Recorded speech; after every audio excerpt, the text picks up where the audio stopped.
Okay, so most UAE NRIs think that staying outside India for 182 days is completely enough to avoid Indian tax. Well, that's not always true. Welcome to this explainer. Today, we are unpacking a massive shift in Indian tax law that is frankly catching thousands of expats completely off guard. If you're an Indian citizen living in the UAE, Bahrain, Kuwait, or any zero-tax jurisdiction, you really need to pay attention to this. The old rules have changed, and this thing called the deemed residence trap is very, very real. For decades, the golden rule of NRI tax planning was incredibly simple. It was basically just make sure you spend less than 182 days in India during the financial year. If you did that, your foreign income was completely safe. But it really begs the question today, is staying away for 182 days actually enough anymore? And the short answer to that is absolutely not. See, previously, everyone relied on the old rule, that classic day counting method. You track your flights, you'd count your days on a calendar, and you were safe. But a totally new reality has emerged. The Indian government realized that some high-net-worth individuals were arranging their travel to essentially be stateless, meaning they legally resided nowhere and paid tax nowhere. To counter that, physical day counting can now be entirely irrelevant. The specific legal mechanism the government used to close this loophole is actually fascinating. Back in the Finance Act 2020, they introduced Section 61A, which is the deemed resident provision.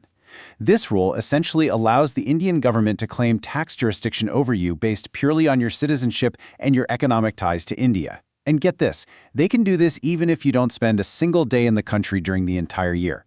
Crazy, right? So how do you actually trigger this trap? Well, it happens completely automatically if three specific conditions align. First, you must be an Indian citizen. And just a quick aside, interestingly, this does not apply to OCI cardholders. Second, your Indian-sourced income must exceed 15 lakhs in the financial year. And third, you are not liable to tax in another country. If you hit all three of those, boom, you are automatically a deemed resident. Now that third trigger is where things get a little bit tricky. What does not liable to tax actually mean in the real world? Well, it specifically targets individuals living in zero-tax jurisdictions. If you live in a country that simply doesn't have a personal income tax regime like the UAE, Oman, or Kuwait, the Indian tax authorities view you as not liable to tax anywhere else. And that puts you directly in the crosshairs for deemed residency. So the absolute crucial point here is this number, 15 million rupees. Seriously, lock this number in your mind right now, because if you're an Indian citizen living in a zero-tax country, this 15 lakh Indian source income threshold is the ultimate tripwire. As long as your Indian income stays below this, the deemed resident rule cannot touch you. But the very moment you cross it, your entire tax status shifts. Naturally, you're probably wondering, well, what actually counts towards that 15 lakhs? Pretty much everything. It includes almost all income that accrues, arises, or is received in India. We're talking about rental income from your properties back home, interest from your fixed deposits, capital gains from selling Indian stocks, and dividends. When you put it all together, it adds up so much faster than most people realize. But wait, before you panic and call your accountant, there is a twist in the rules here, and it's actually good news. If you fall into this trap, you aren't classified as a full resident and ordinarily resident, or ROR. Instead, the law classifies you as an RNOR. RNOR stands for Resident but Not Ordinarily Resident. It's this really unique intermediary tax status in India. Basically, think of RNOR as a protective tax shield. It acknowledges that while India wants to tax your significant Indian earnings, it isn't going to aggressively tax your global, foreign-earned income just because you accidentally hit that 15 lakh threshold. When we compare these different statuses, it shows exactly how this shield works. If you're a full resident, everything is taxable, both Indian and global income. If you're a non-resident, only your Indian income is taxed. But under this RNOR status, it acts like a hybrid. Your Indian income is taxable, sure, but your foreign income remains completely safe and non-taxable in India. To make this crystal clear in practical, everyday terms, on the taxable side, the Indian government is absolutely going to take a cut of your Indian rent, your FD interest, and your dividends. But safely shielded on the non-taxable side is your UAE employment salary, your foreign bank interest, and your foreign rental income. Your Dubai salary remains completely outside the Indian tax net. However, there is one major, critical exception to this RNOR shield that we absolutely have to note. Foreign income actually is taxable under RNOR if it comes from a business controlled in India or a profession set up in India.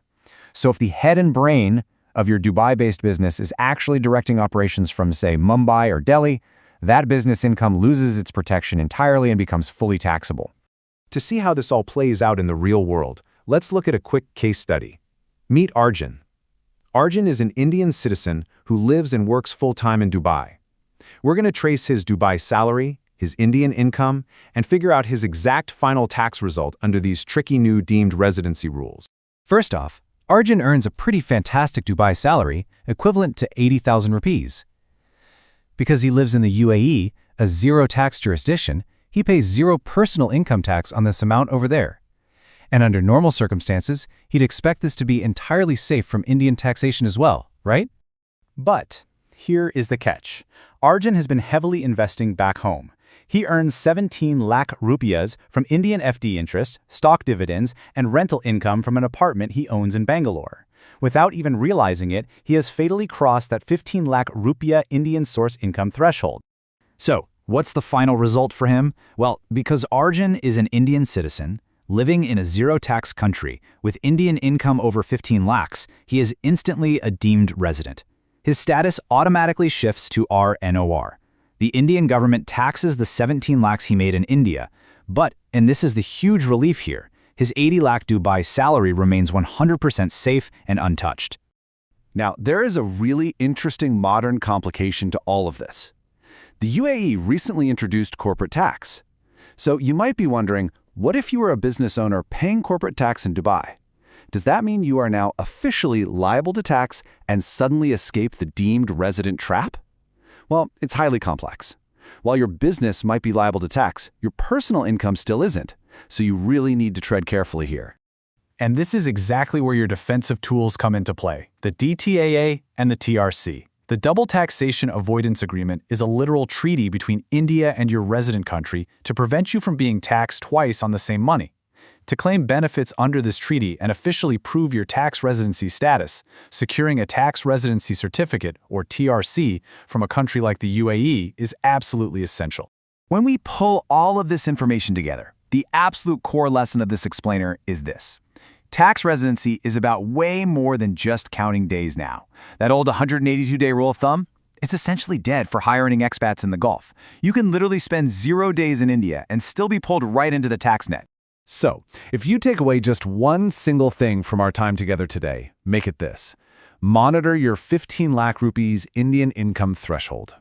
Do not just focus on the 182-day rule.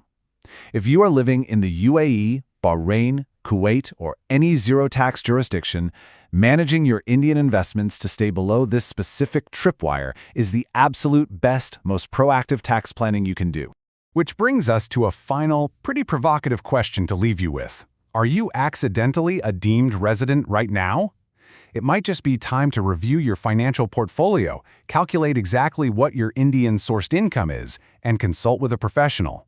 Don't let old myths dictate your modern financial reality. Thanks so much for joining me for this explainer, and I'll catch you in the next one.